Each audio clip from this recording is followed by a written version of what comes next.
नमस्कार मित्रांनो, आजच्या व्हिडिओमध्ये आपण स्पर्धा परीक्षांसाठी अत्यंत महत्त्वाचा असलेला जनरल नॉलेजचा संपूर्ण अभ्यासक्रम पाहणार आहोत.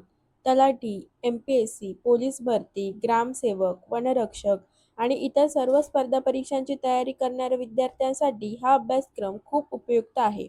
म्हणून व्हिडिओ शेवटपर्यंत नक्की पहा, जेणेकरून एकही महत्त्वाचा टॉपिक तुमच्याकडून राहणार नाही. चला तर मग सुरू करूया. Topic number 1. भारताचा इतिहास.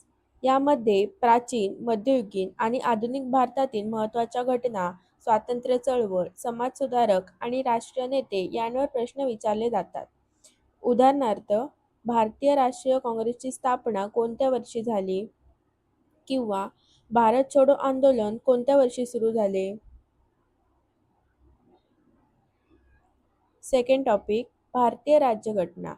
घटना, मूलभूत हक्क, मूलभूत कर्तव्ये, राज्याच्या मार्गदर्शक तत्त्वे, संसद आणि न्यायव्यवस्था यावर प्रश्न विचारले जातात. हा परीक्षेमधील एक खूप इम्पॉर्टंट टॉपिक आहे. यामध्ये आपल्याला भारतीय राज्यघटना कधी सुरू झाली आणि भारतीय राज्यघटनेचे शिल्पकार कोण आहेत, असे प्रश्न आपल्याला यामध्ये विचारले जातात. नेक्स्ट टॉपिक, भूगोल. भारताचा व महाराष्ट्राचा भूगोल, नद्या, पर्वत, हवामान, मृदा आणि नैसर्गिक साधनसंपत्ती याबद्दल प्रश्न विचारले जातात. यामध्ये उदाहरणार्थ, भारतातील सर्वात लांब नदी कोणती? किंवा महाराष्ट्रातील सर्वात उंच शिखर कोणते? अशा प्रकारचे प्रश्न आपल्याला विचारले जातात. त्यामुळे भारताच्या व महाराष्ट्राचा भूगोलाचा अभ्यास करणं खूप इम्पॉर्टंट आहे. त्यानंतर चौथा टॉपिक आहे भारतीय अर्थव्यवस्था.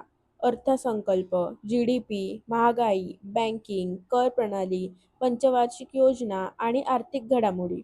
यामध्ये आपल्याला खूप इम्पॉर्टंट असे प्रश्न विचारले जातात. त्यामुळे कायम अर्थव्यवस्थेचा अभ्यास करणे हे या परीक्षेसाठी खूप उपयुक्त असते.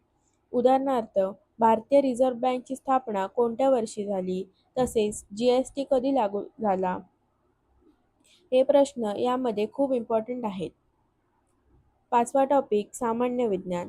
भौतिकशास्त्र, रसायनशास्त्र, जीवशास्त्र, मानवी शरीर, वनस्पती, प्राणी आणि दैनंदिन जीवनातील विज्ञानावर प्रश्न विचारले जातात.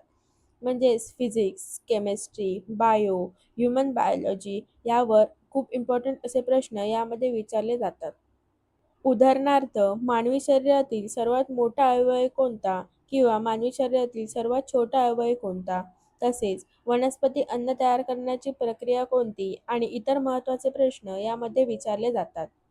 Topic number 6. Current affairs. हा कोणत्याही करंट अफेअर्स म्हणजे चालू घडामोडी हा कोणत्याही परीक्षेतील खूप महत्त्वाचा आणि खूप असा इम्पॉर्टंट टॉपिक असतो.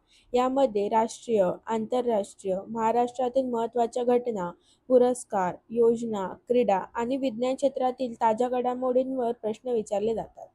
उदाहरणार्थ, चालू घडामोडींचा अभ्यास करण्यासाठी सर्वात महत्त्वाचे साधन कोणते? किंवा सरकारी योजनांची माहिती मुख्यतः कुठून मिळू शकते? किंवा अशा प्रकारचे महाराष्ट्रातील घटना किंवा पुरस्कार याबद्दलचे प्रश्न यामध्ये विचारले जातात. त्यानंतर 7वा टॉपिक आहे महाराष्ट्र सामान्य ज्ञान.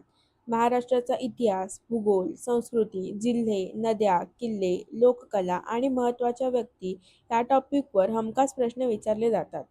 उदाहरणार्थ, महाराष्ट्राची राजधानी कोणती? किंवा महाराष्ट्र राज्याची स्थापना कधी झाली? किंवा महाराष्ट्रातील इम्पॉर्टंट डेज याबद्दल यामध्ये प्रश्न विचारले जातात. त्यानंतर पंचायत राज.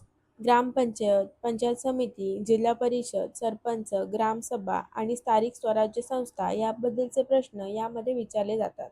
उदाहरणार्थ, ग्रामपंचायतीचा प्रमुख कोण असतो? पंचायत राज व्यवस्थेचा पाया कोणता मानला जातो? तसेच या निवडणुका कधी होतात? किती कालावधीने होतात? किंवा या निवडणुका कोण घेतं? अशा प्रकारचे प्रश्न यामध्ये विचारले जातात. त्यानंतर महाराष्ट्राचा इतिहास. छत्रपती शिवाजी महाराज, मराठा साम्राज्य, पेशवे, समाजसुधारक आणि महाराष्ट्रातील ऐतिहासिक घटना यांवर प्रश्न विचारले जातात. उदाहरणार्थ, छत्रपती शिवाजी महाराजांचा राज्याभिषेक कोणत्या किल्ल्यावर झाला? तसेच छत्रपती शिवाजी महाराजांचा जन्म कोणत्या किल्ल्यावर झाला? किंवा त्यांनी कोणता किल्ला कधी मिळवला? किंवा कोणत्या किल्ल्याचा कधी तह केला? कोणतं युद्ध कधी झालं? त्याचं कालांतर काय होतं? हे सर्व प्रश्न यामध्ये आपल्याला पाहायला मिळतील. त्यानंतर महाराष्ट्राचा भूगोल, जिल्हे, नद्या, पर्वतरांगा, धरणे, मृदा, हवामान आणि नैसर्गिक साधनसंपत्ती यावर एक किंवा त्यापेक्षा जास्त प्रश्न विचारले जातात. उदाहरणार्थ, महाराष्ट्रातील सर्वात लांब नदी कोणती किंवा सर्वात छोटी नदी कोणती किंवा कळसुबाई शिखर कोणत्या जिल्ह्यात आहे, अशा प्रकारचे प्रश्न यामध्ये विचारले जातात. त्यानंतर पुरस्कार व सन्मान. भारतातील प्रमुख नागरी पुरस्कार, क्रीडा पुरस्कार, साहित्य पुरस्कार आणि आंतरराष्ट्रीय पुरस्कार अशा प्रकारचे प्रश्न विचारले जातात. उदाहरण, भारतातील सर्वोच्च नागरी पुरस्कार कोणता व तो कोणाला मिळाला आहे? ज्ञानपीठ पुरस्कार कोणत्या क्षेत्राशी संबंधित आहे? अशा प्रकारचे प्रश्न यामध्ये विचारले जातात.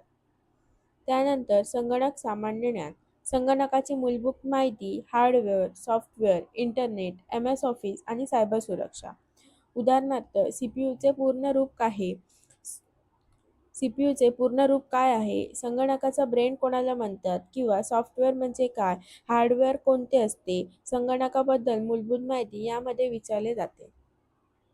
त्यानंतर भारतीय स्वातंत्र्य चळवळ. 1857चा उठाव, भारतीय राष्ट्रीय काँग्रेस, विविध आंदोलने, क्रांतिकारक आणि स्वातंत्र्य सैनिक यांवर प्रश्न विचारले जातात. उदाहरणार्थ, दांडी यात्रा कोणत्या नेत्याने सुरू केली? ती किती काळ चालली? त्यानंतर 1857चा उठाव कोणत्या नावाने ओळखला जातो? अशा प्रकारचे प्रश्न आपल्याला यामध्ये पाहायला मिळतील. टॉपिक नंबर 14, पर्यावरण. पर्यावरण संवर्धन, जैवविविधता, राष्ट्रीय उद्याने, अभयारण्ये, हवामान बदल आणि प्रदूषण यावर प्रश्न विचारले जातात. उदाहरणार्थ, ओझोन थर मुख्यतः कोणत्या किरणांपासून पृथ्वीचे संरक्षण करतो? किंवा वृक्षारोपण याचा मुख्य उद्देश काय आहे? किंवा सर्वात मोठं राष्ट्रीय उद्यान कोणतं आहे? किंवा अभयारण्य कोणतं आहे? किंवा सध्या हवामानात काय बदल होत आहे? आता किती टक्के प्रदूषण झालेले आहे? अशा प्रकारचे प्रश्न आपल्याला या टॉपिकमध्ये पाहायला मिळतील. त्यानंतर आंतरराष्ट्रीय संघटना. संयुक्त राष्ट्र संघ म्हणजे UNO, WHO, world health organisation, UNESCO, IMF, world bank यांसारख्या संघटनांबद्दल प्रश्न विचारले जाते. जसे की UNOचे मुख्यालय कुठे आहे? WHOचं पूर्ण रूप काय? असे प्रश्न आपल्याला यामध्ये पाहायला मिळतील. महत्त्वाचे दिवस. राष्ट्रीय आणि आंतरराष्ट्रीय महत्त्वाचे दिवस, त्यांचे तारीख आणि त्यांचे उद्देश काय आहे असे प्रश्न यामध्ये विचारले जातात. उदाहरणार्थ, जागतिक पर्यावरण दिन कधी साजरा केला जातो?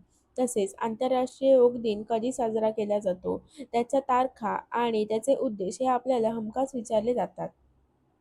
त्यानंतर भारतातील महत्त्वाची स्थळे.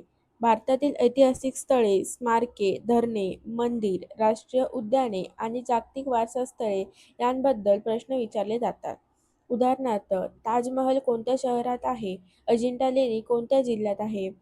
असे प्रश्न विचारले जातात. त्यानंतर पुस्तके व लेख.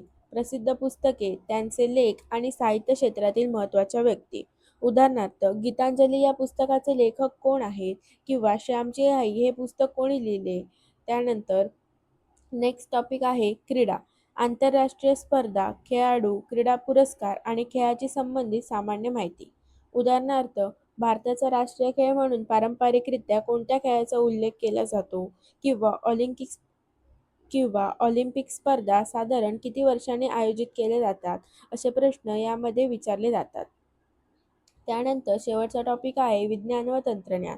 अंतराळ संशोधन, इस्रो, उपग्रह, नवीन तंत्रज्ञान, कृत्रिम बुद्धिमत्ता म्हणजेच AI आणि वैज्ञानिक शोध यावर हमखास प्रश्न विचारले जातात. जसे की भारतातील अंतराळ संशोधन संस्था कोणती आहे? किंवा इस्रोचे मुख्यालय कुठे आहे? किंवा AI चा शोध कधी लावला? कुणी लावला? सध्या नवीन AI टेक्नॉलॉजी कोणती येत आहे? किंवा सध्या नवीन तंत्रज्ञान कोणते डेव्हलप झाले आहे?